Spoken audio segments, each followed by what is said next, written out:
Peter. It was nighttime, and the silvery moon was shining over the woods. Inside a warm, cozy burrow, 4 little bunnies were tucked up in bed. Their names were Flopsy, Mopsy, Cottontail, and Peter.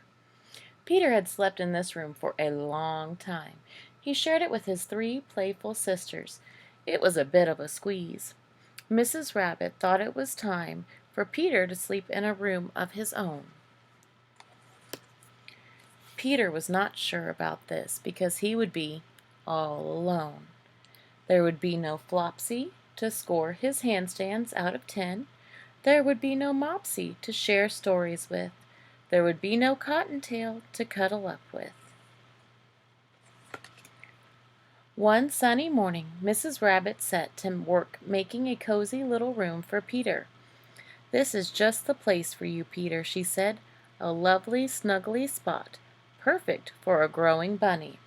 As Peter watched, Mrs. Rabbit bustled about, dusting and polishing, washing and wiping, stitching and sweeping. Finally, Peter's new room was finished, and it was really very lovely. There was plenty of space for everything, even his feet, which felt nice and toasty. Peter had just closed his eyes when, "Whew!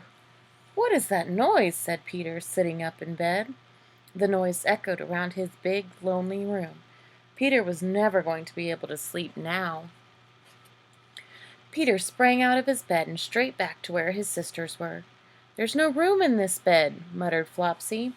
"Your feet are too cold," said Mopsy, pulling the blankets tighter around her. "You can share with me," whispered Cottontail kindly, but there really wasn't enough space for Peter.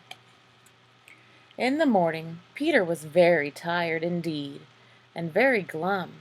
He felt a little in-between-ish. "I'm too big for my old room," he explained to Mrs. Rabbit sadly, "and too small for my new room." "Anything new feels funny to start with," she told him, "but you'll soon feel just right." All day Mrs. Rabbit stitched and stitched. She wouldn't tell any of the bunnies what she was making. That evening the bunnies ate a supper of bread, milk, and blackberries beside the fire before bed.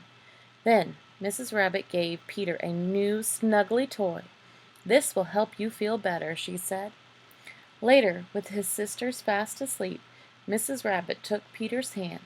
"Time for bed," she whispered, gently leading him to his new room.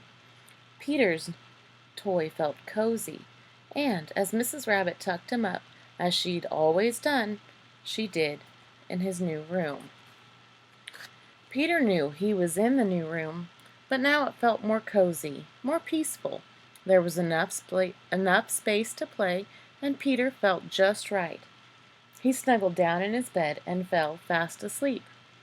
"Good night, Peter," whispered Mrs. Rabbit.